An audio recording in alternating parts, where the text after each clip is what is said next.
Hi guys, for today video ay pupunta tayo sa isang napakagandang city dito sa Metro Manila. Tiyak mapapawaw kayo sa mga view na makikita ninyo dito. Kaya naman panoorin nyo itong video na ito hanggang dulo.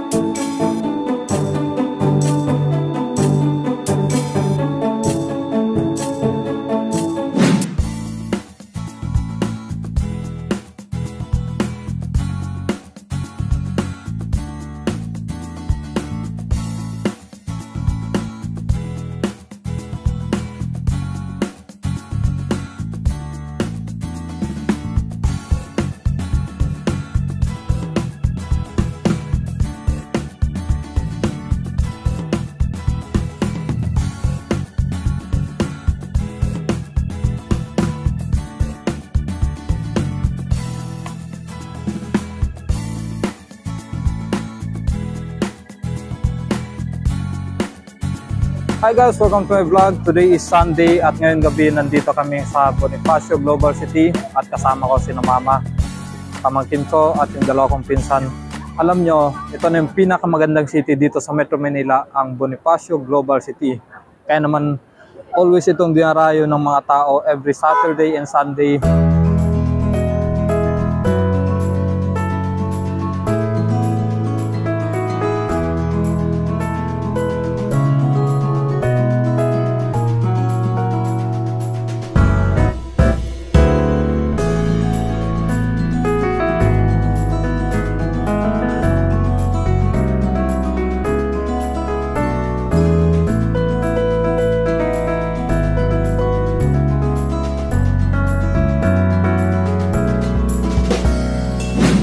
Daw sa likasidan nila, handa ka? Adik sa'yo, awit sa akin. Ako tagamtan.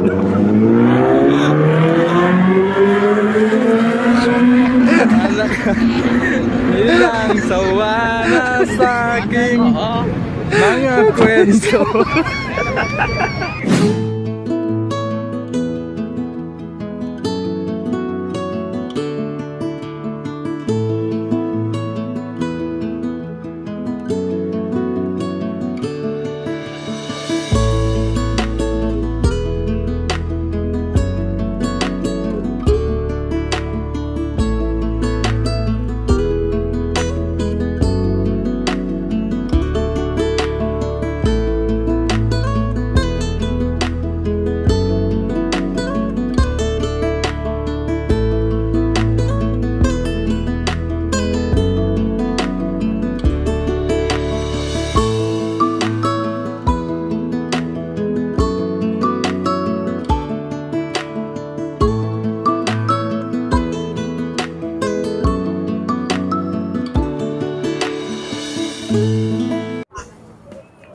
Guys, sobrang dami ng tao dito ngayon kasi weekend, Sunday. Ito yung time na maraming namamasyal dito sa tapat ng Bonifacio Mall. Ayun, andun para sa gilid yung mama ko at yung mga pinsan ko. Yan, mga insan to. Ayun, mama ko. And then pamangkin ko, panay cellphone lang. So, standby muna kami dito. And then mamaya maghahanap ng makainan. Tapos uuwi sa bahay para makapagpahinga. Dahil Sunday ngayon, kaya naman dinala ko si Mama dito para mamasyal. At makapag-relax sila dito. Yan.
So, okay guys, ngayon tapos na kami kumain at nag-book na kami ng Grab para makauwi na kami. Ano brother, nabusog ka ba? Sobra. Asto ka? Sobra. Grabe. Balpakukubot tong yo, karaoke wala basketball. Kaya inakuanan ko may ito. Hello, hello. Okay. Ito sa Juan Bonifacio High Street. So ngayon guys, hinihintay na lang naman yung Grab.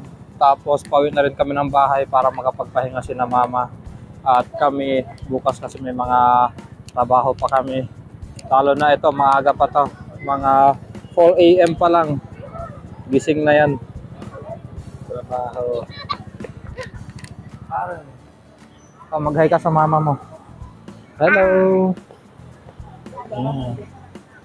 And then ito si Car. Hi Teng. Yan. So bukas back to work na tayo lahat. Tapos na ang Sunday natin. Tapos na yung maliligayang araw natin. Kailangan na naman kumayod para makaipon. Tapos next Sunday ulit. Sunday or Friday? Friday ulit. Okay. Bablog na naman kami next Friday kasi pupunta na naman kami sa probinsya para magpahinga. Si mother mga next month may ngipin na yan. Tingin? Papangipin na yan. Di pa siya nasukatan ng ngipin ngayon kasi di pa naghilong yung sugat ng ngipin niya na binunot.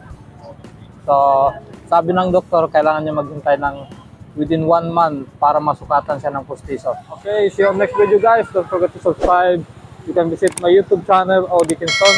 Same with the Facebook name.